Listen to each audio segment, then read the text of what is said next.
Raven. Hey. Hi Can there. you hear me? Yeah. Oh, okay. How are you? I'm really good. How are you?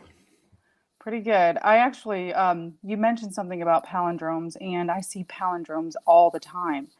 Um, Really? yeah, like all the time, and he speaks to me through numbers, so that was interesting. I haven't really like expanded upon that aside from like, he is the alpha and the omega, Mm. um, and It's interesting kind of, because one of the most powerful dreams that I ever interpreted has a palindrome in it. wow. And it's related to the movie Tenet, which is a palindrome that's part of another palindrome. It's actually a 5-word palindrome called the Magic Box or a Seder Square.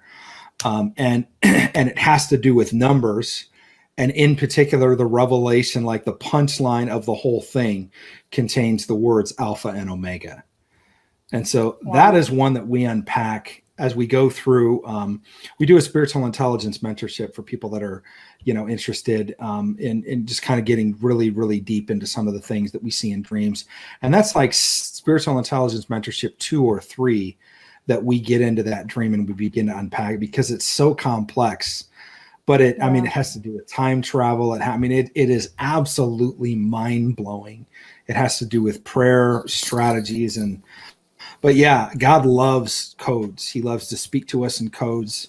It's funny because sometimes people will be like, why can't God just speak to us plainly? Because it Yeah. wouldn't be any fun. We wouldn't have anything to search out.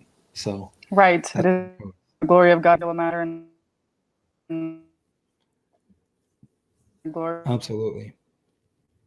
search it out. Is that how it goes? Yeah. A dream. I had this dream the 8th, I believe, December 8th. And I'm with my sister on a Greyhound bus. Okay. And I am sitting on the window side and I look out the window and I see angels in the sky. Hmm. And the final angel that I see, and it's like the 5th angel that I see or something, and it was just massive, just this massive angel. And I don't know if you know what an axolotl is. Hmm. It's like a fish amphibian thing. I don't know. It's really weird, and it has like it's kind of cute though. But anyways, it looks weird. The angel looks really different, and all of a sudden, like oh no, sorry. I look over at my sister, Poison, and I say, "Do you see that? Do you see those angels out there?"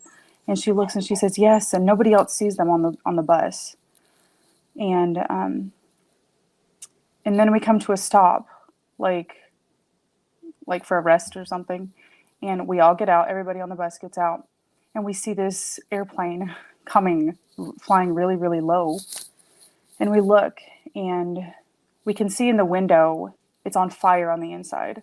The airplane's on fire, and it's coming down really fast, and everybody's like running to take cover. My sister Poison and I, we find shelter behind a shipping container, and we can see debris flying and coming at us. And after that, it was like, yeah, next thing I know, I'm with my husband in a coffee shop like thing. And so we're getting coffee or whatever. And I leave the coffee shop.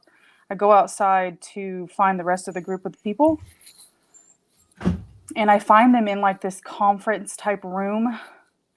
Like, I know we're in like this, like a rest area type of area or place.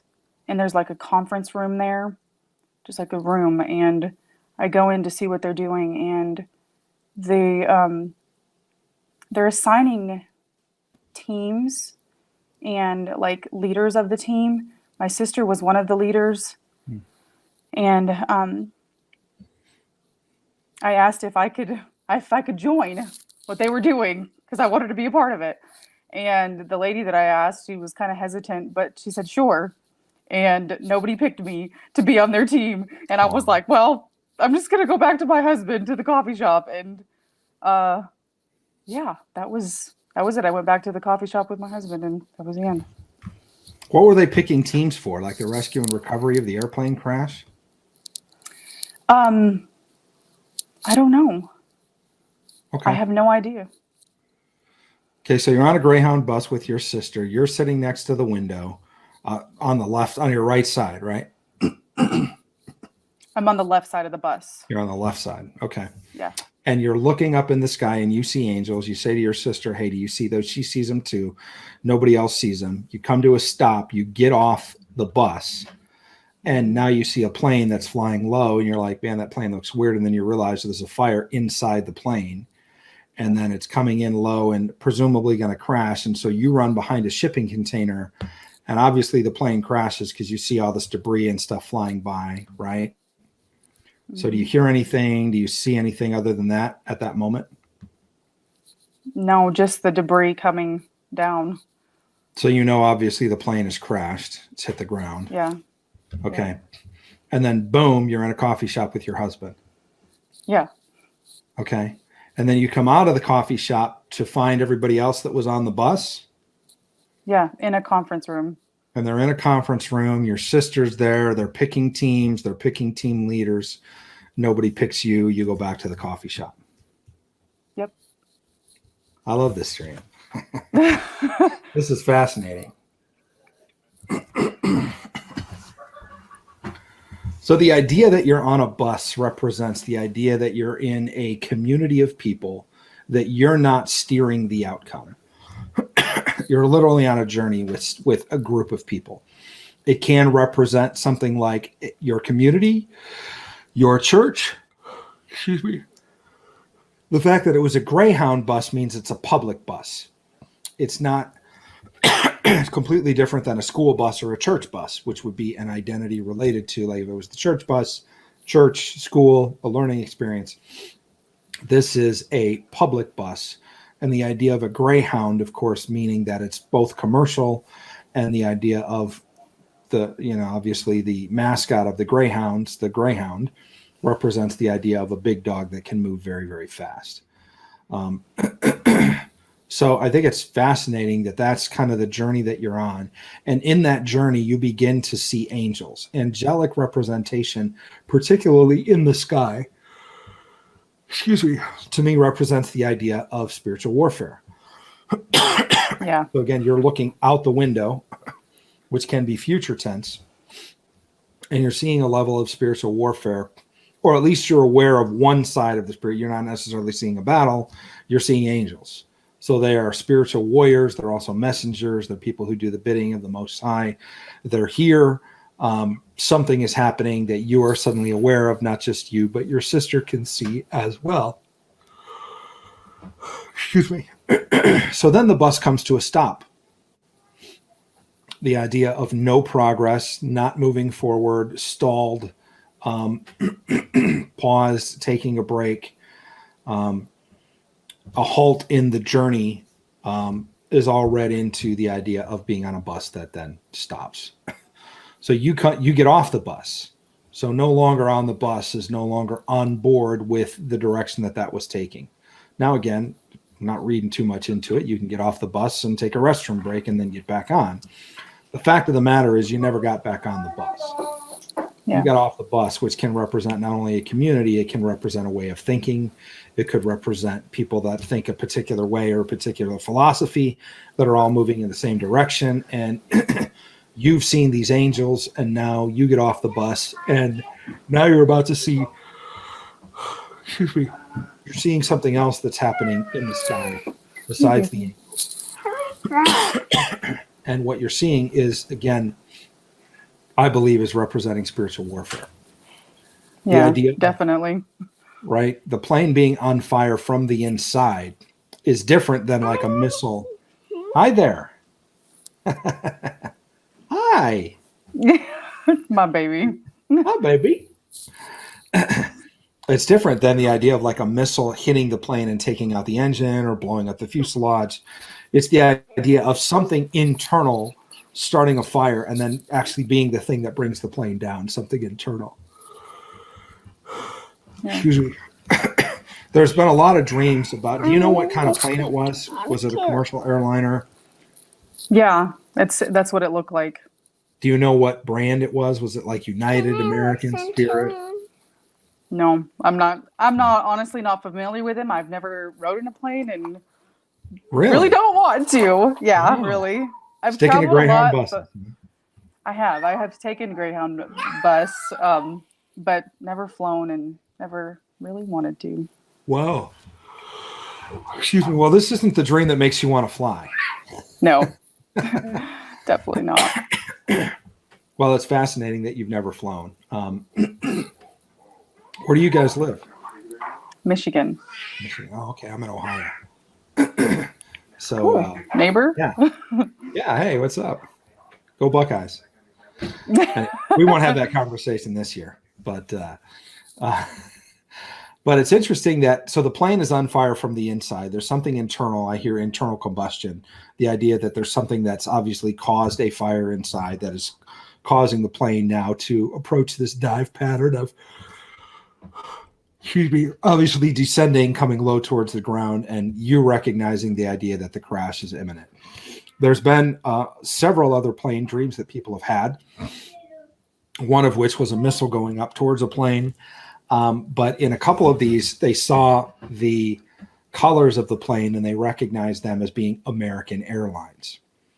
So I'm not necessarily putting that on the dream, but I believe that it has to do with the American economy. And the reason is you took shelter behind a shipping container. Yep. So it's the idea of literally storing up supplies will keep you safe from an impending crash, which to me represents the idea of, right? I mean, that makes a lot of sense. Right? Yeah, absolutely. Everybody's like, well, hard times are coming. Store up food, get your stuff, buy your toilet paper, So it's the idea that literally we're going to take shelter behind a shipping container that's going to protect us from a plane crash, which it's better than nothing, but it probably isn't necessarily the best approach for safety, but it worked in your case. Mm-hmm. So the fact that that's what you thought, you got off the bus, you didn't think, well, let's get back on the bus. You're like, let's hide behind a shipping container. So you took another methodology, another approach. You left the current mind state or the group of people kind of that you were traveling with. You and your sister went together, and which represents not just you, but you and your family, you and yours kind of a thing. You went and hid behind the shipping container. And then you see the results of the plane crash, which was the debris. Yeah. Excuse me. I got COVID a while back, and I yawn a lot when I talk. It's all good. You. It's just it's a breathing thing. Yeah. But I'm exercising and doing all that stuff. But sometimes when I talk a lot, I tend to yawn. So I just want you to be aware. But so you run behind the shipping container, you see the debris, and the next thing you know, you're in a coffee shop with your husband. That's fascinating because coffee represents the idea of waking up. The idea of revelation, of getting your mind sharp, of waking up to something. There's something that you're about to become aware of because now you're in a coffee shop with your husband. So I believe it's not only something that you're going to be aware of, it's something that you and him are going to be aware of together. And so what you become aware of is the fact that, hey, there's still people outside. I'm going to go back outside and find out what's going on. And you go actually into this conference room. And here's all the people, and there's your sister, and they're breaking up in teams, and nobody picks me. And you're like, okay. And then you go back to where your husband is. So what the idea is the people that were in the conference room were the people on the bus, right? Including your sister. Yep. The idea that you went back to try to help them or to find your place with them, and there was no place found for you. And so you went back to your husband, which is the idea of the core sense of your community. The closest community that you have, obviously, is your husband and your kids and your immediate family, and then your extended family, and then your friends and church and all of that. But you went back to the base level of the closest communication you have, but also a level of people that were awakened to the things that you're awakened to. Now, your sister is an interesting thing because your sister was riding with you on this bus, literally on a train of thought that you were on. Your husband, as far as we know, wasn't on the bus, but your sister is. So you have family that's thinking this kind of the same way that you are. And then she sees things, you see things in the spirit realm. You point them out to her. She sees things in the spirit realm. And then you get off, and then you see this war of something happening internally, causing the plane to crash. Again, I believe it represents the American economy. You guys have the forethought. Let's run behind the shipping container, which again is the idea of storing up for difficulty, things that could happen in the event of a crash in the economy.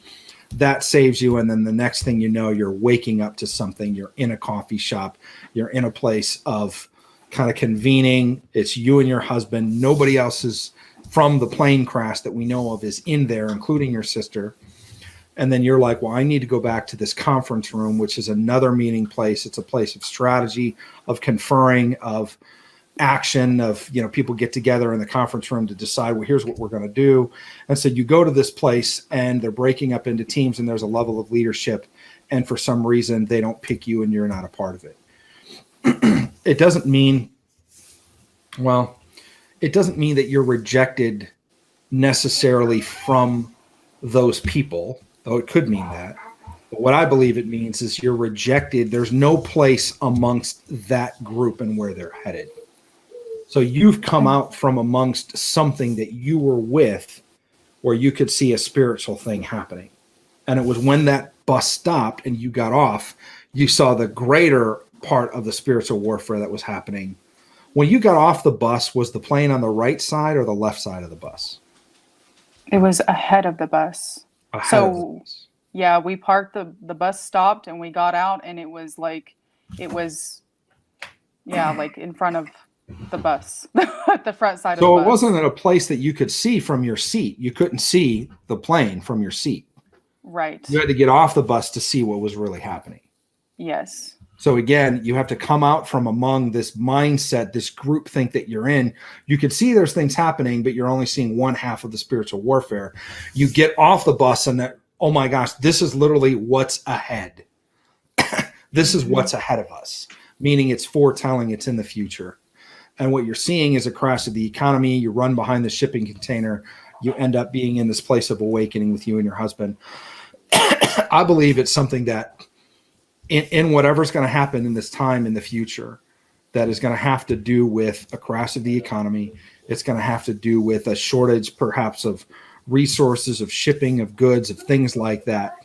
There's going to be a time that you're going to kind of hole up with your family. You're going to develop a strategy together of what you're going to do. And it's going to be separate from the teams that other people are picking outside of the groups and communities that you may have been involved in before in the past. Yeah, I feel that. Does that make sense? Yeah, there's a lot of things that have actually, like, recently just the Lord started revealing to me, and I feel it. Yeah. Well, I love the fact that your husband's on board. You and your husband together are awakened to these things. So it'd be different if it was just you by yourself without your sister. Then it's kind of like, well, okay, I'm awakening to these things that nobody else sees. And I feel, no, your husband is there with you. So I feel like there's a level of community and unity that you guys have together, of God showing you things together, that is going to be different than other people, perhaps even other people close to you, may not want to pick you to be on their team. Not necessarily that you're a contrarian, but just the idea that you literally see things differently. God is showing you different things. You're awake to different things that they're like, yeah, we're good. You can kind of do your thing. And so that's what you do. You go back and do your thing with your husband. Yeah. I really, really like that part of it, because I've been waiting, honestly, been waiting for my husband and I to get on that same level for so long. I've been praying, so that's exciting. Like, I love that, having that unity in our life. So yeah, I think that's really good news for your family, for your marriage. I also think it's the idea of God providing for you, even in your extended family, whether they think the same way or not. The idea that you and your sister were behind the shipping container. There's a level of protection. It reminds me of Psalm 91. You're under his wings. No harm will befall you. No disaster will come near your tent. Well, your tent is, your extended family is you and your sister, but your immediate family is you and your husband. And in kind of being together and discussing things together, they're having a conference going on in the conference room. Well, you guys are conferring in the booth of this diner or whatever, this coffee shop, where you're Yeah. becoming awake to things and you're discussing them, and God is leading you and guiding you in your immediate core family, which I think is fascinating. So the actionable intelligence of this would be, don't worry about those that may not have a place for you, because you're where you need to be, and that's with your husband. And God is bringing the revelation to you and him together that is going to allow you to be prepared for literally what's coming. Awesome. Thank you. Awesome. Thank you so much. Great dream. Thanks, Raven. Appreciate you sharing. Thank you. Have a good night. All right. Take care.